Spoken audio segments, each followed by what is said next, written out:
As we go into 8 range now, this is where I have Dan Campbell, another a coach with a 29-33-1. Obviously had a really good season last year, taking his team to the NFC Championship game.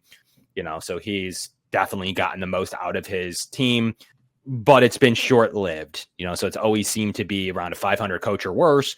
Beside a good season last year, can they keep it up this season? That's what I'm thinking around the Lions. But tell me about what you got going on at 8th. Well, this is where I don't necessarily have him, but I think this is Sean McDermott territory, because I was going back and forth between Campbell and McDermott for 7 and 8, because I don't think McDermott is in that top 6. I definitely don't think he's top 5 yet, but I think that McDermott is somewhere within this range. So I guess I can start having the McDermott discussions now, because on one side, McDermott's done a lot of great things for the Bills. 4 straight division championships, the playoffs 6 out of 7 years, and he has a great win percentage. But what's the biggest knock? They cannot win the big game, and they've only been to 1 AFC championship game, and essentially window 1 is closed now. They got rid of Stephon Diggs. They got rid of Jordan Poyer. We still don't know about Micah Hyde, Trey White, Mitch Morse. So this is a youth movement with the players and the coordinators now with Joe Brady and Bobby Babbage. So this is window number 2. And I think it's almost criminal that they only got to 1 AFC championship game with that core of players. With Josh Allen, Stephon Diggs, and you only have 1 AFC championship game to show for it. Not to mention 13 seconds. I mean, that is a big stain on his resume. So that's why I think, it's good to recognize all the good that McDermott has done. And that's why I think he is a top 10 head coach. And in this case, at least top 8. But I can't go much higher than 6 or 7 here, just based on what happens in January every single year. So that's why, you asked me a question earlier, why would he be in the top 5? Those would be the reasons for me where I would have him 4th overall as a 4th overall head coach.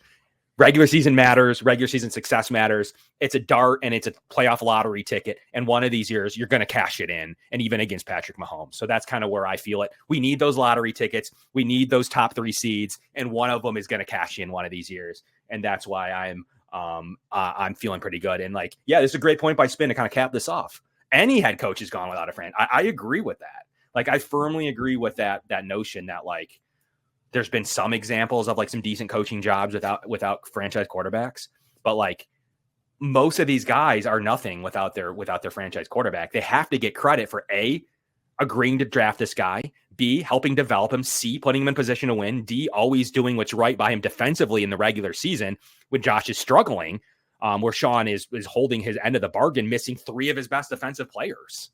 So we can't forget the masterful job that Sean does at the end of every single season to put him in position to be the 1 or 2 seed. Kevin, they put him in position every year to win 3, 4. You said it earlier in our show in November or October. They win 6 in a row every year. Yeah, the last thing I'll say about McDermott before we finish off the top 5 here is I think he is definitely worthy of being in this range that we're talking about for all the reasons that you just laid out. They win every single year, and they played their best football in December, even last year, after that hit piece came out.